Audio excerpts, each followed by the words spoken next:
Bonjour Ariane Vitalis. Donc vous venez de publier ce livre passionnant sur les créatifs culturels. Bonjour Célia, qui d'ailleurs a introduit Ariane à l'Institut et qui souhaitait aussi participer à cette émission pour vous poser des questions. Nous avons déjà fait 2 vidéos, une vidéo qui retrace un peu votre histoire, comment vous êtes intéressé à ce sujet, votre parcours personnel. Une deuxième vidéo qui reprend les grands moments de ce livre, l'analyse de différents courants socioculturels, le lien entre les romantiques, les hippies et les créatifs culturels, qui sont un peu le dernier avatar de la contre-culture contemporaine.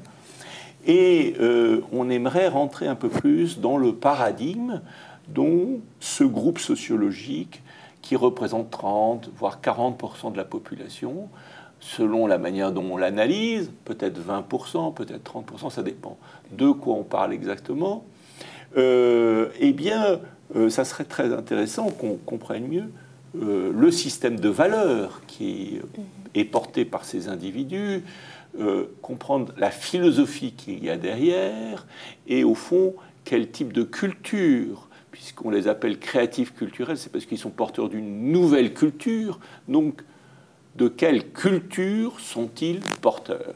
Ariane. Alors déjà, je vais vous donner la définition du mot paradigme tel que l'entend Willis Harman, qui est l'ancien directeur de l'Institut des sciences noétiques. Qui était un des pionniers, un des grands créatifs culturels, oui. Qui a eu beaucoup d'influence aux États-Unis. Oui. Alors, il définit un paradigme comme étant la base de la manière de percevoir, de penser, de juger et d'agir qui est associée à une vision particulière de la réalité. Donc, pour moi, un paradigme, c'est vraiment aussi une vision du monde. Il y a vraiment cette idée de globalité, un certain esprit de synthèse aussi. Alors, comme je le disais précédemment... Et alors, est-ce qu'il y a eu... ça veut dire qu'il y a eu des anciens paradigmes, des paradigmes actuels et des futurs paradigmes, en fait, oui. Ce que vous dites.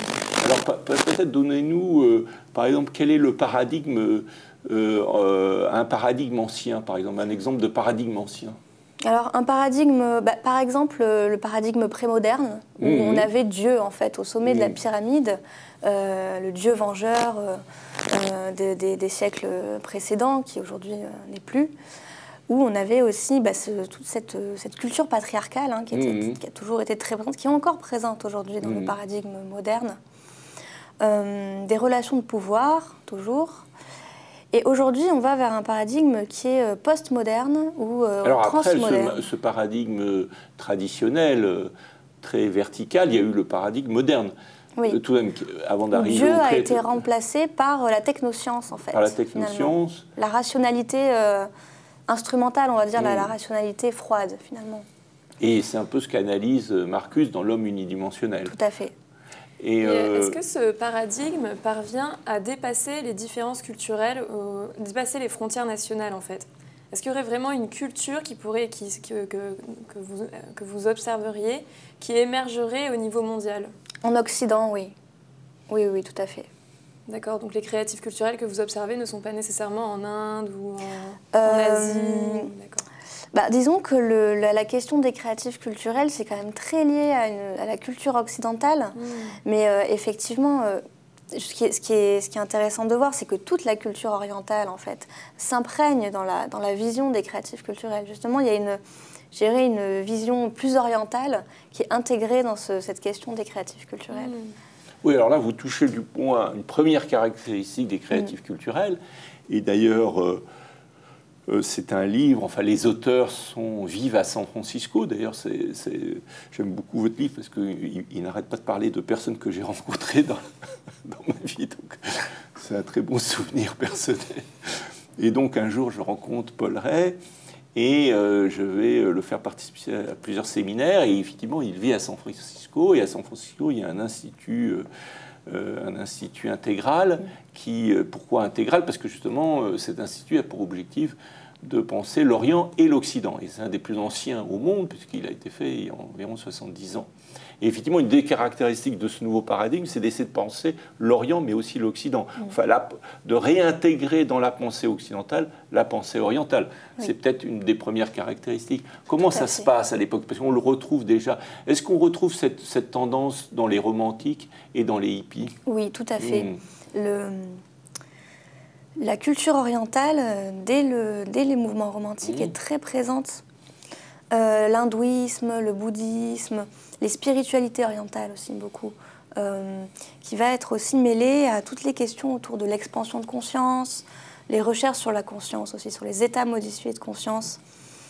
C'est très présent, effectivement. Ça participe en fait de cette idée de réenchantement et d'une vision du monde qui est plus holistique, qui est plus intégrale, justement, où on a une conscience du tout. C'est un petit peu ce qu'on retrouve dans les spiritualités orientales, c'est cette conscience de l'unité. Contrairement par exemple, dans les spiritualités plus occidentales, on a une conception je dirais, du divin, de la spiritualité qui est plus rationaliste, plus fermée, moins ouverte en fait. Donc, alors, première caractéristique, ouverture de l'Occident à l'Orient. Découverte, d'ailleurs, ça correspond à une époque aussi où on découvre massivement la culture orientale, le yoga commence à se répandre. Enfin, par exemple, aujourd'hui, j'allais dire dans la contre-culture américaine, mais même pas dans la contre-culture, dans la culture tout court, le yoga a pris une importance extraordinaire aux États-Unis. Donc, tout à fait. Donc, une deuxième caractéristique, est-ce qu'on pourrait dire que ça serait cette attention portée à l'intériorité? C'est ça. Et non pas seulement à l'extériorité. Et donc, finalement, une culture qui serait aussi conscience d'elle-même, une conscience de... Oui, comme je le disais dans la définition des créatifs culturels, on a vraiment ce rapport à l'introspection, à la quête de sens. Donc vraiment, ce qui est intéressant de voir, c'est qu'on a à la fois une dynamique collective, en fait, un intérêt pour le collectif, et à la fois un vrai intérêt pour la chose individuelle, pour comment l'individu se place dans la société, quelle relation il entretient avec les autres, avec lui-même.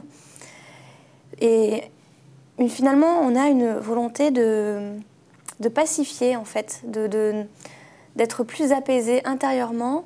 Et cet apaisement, je dirais, intérieur, a un impact, en fait, sur le collectif et sur le monde à terme. C'est ce que développe Gandhi quand il parle de se changer pour changer le monde, en fait. Oui, d'ailleurs, alors là, vous parlez d'une grande figure des créatifs culturels, Gandhi. Alors, il y a quelques grandes figures comme ça, notamment une qui nous touche particulièrement alors que nous sommes dans cette université, puisque là, une des plus belles salles de conférence de l'université s'appelle Teilhard de Chardin. Oui. Alors, Teilhard de Chardin, comment se situe-t-il? Pourquoi est-il créatif culturel? Ou pourquoi les créatifs culturels s'intéressent à ce point-là à Teilhard de Chardin, pour même se donner presque Teilhard de Chardin comme père de leur mouvement? Alors, Teilhard de Chardin, c'est vrai que c'est un des pionniers de la pensée intégrale. On a cette idée d'unification. Aujourd'hui, plus contemporain, on a Ken Wilber avec toute la pensée intégrale, où justement, c'est une vision plus holistique, transdisciplinaire, où on réintègre en fait des sujets qui pourraient paraître antagonistes, on les pense ensemble en fait. Je vois par exemple les liens entre la science et la spiritualité, par exemple. On a aussi Edgar Morin, des penseurs comme Edgar Morin qui vont justement penser la transdisciplinarité et faire des liens entre des sujets qui ont souvent longtemps été opposés alors qu'ils ne le sont pas. Barbara Nicolescu, par exemple. Oui.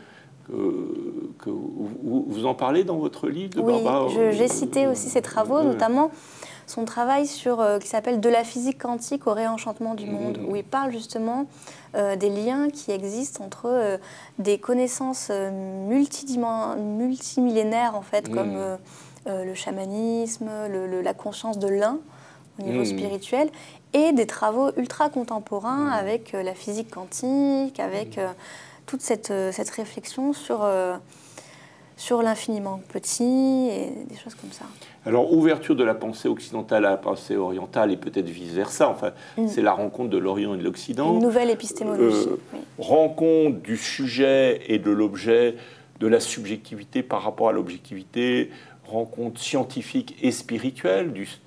Il y a un désir de repenser la science et la spiritualité dans un continuum et non pas dans une opposition. Oui. Apparition de la pensée systémique, holistique, intégrale, et à chaque fois c'est un moment de l'évolution de l'épistémologie qui est marqué, systémique dans les années 60, 70, explosion de l'approche holistique, et approche intégrale dans les années 80-90 avec Ken Wilber. Donc on a toute une transformation de la pensée vers toujours plus d'ouverture, d'intégration, de compréhension des différents niveaux de complexité. Comment vous différenciez, est-ce que vous en parlez, comment vous différenciez justement ces différents moments de la pensée des créatifs culturels, la systémique, l'approche holistique et l'approche intégrale? Et est-ce que, si je peux compléter la question, est-ce que cette nouvelle pensée, ce nouveau paradigme des créatifs culturels aussi aurait l'ambition d'intégrer les émotions et le corps? Oui. Tout à fait. C'est pas qu'une pensée mentale, non. Mais une justement, pensée on a cette... oui, tout à fait. C'est une pensée en acte, en fait, qui est éprouvée. Et on a justement cette idée de sortir finalement d'une pensée trop rationaliste pour intégrer en fait les émotions et se rendre compte que les émotions en fait peuvent avoir... comment dire, peuvent être, je vais pas dire scientifiques, mais qu'il n'y a pas, en fait, on sort de cette opposition entre l'émotionnel et le rationnel. Il y a et le spirituel, et enfin, le spirituel. C'est corps, âme, esprit. Alors ça. là, nous sommes en plein perdus dans nos émotions, donc nous perdons le sens du temps. Et je crois que nous arrivons vers la fin de cette vidéo, si nous voulons la maintenir dans une taille acceptable émotionnellement par nos auditeurs. Bon, merci. Merci beaucoup, Ariane.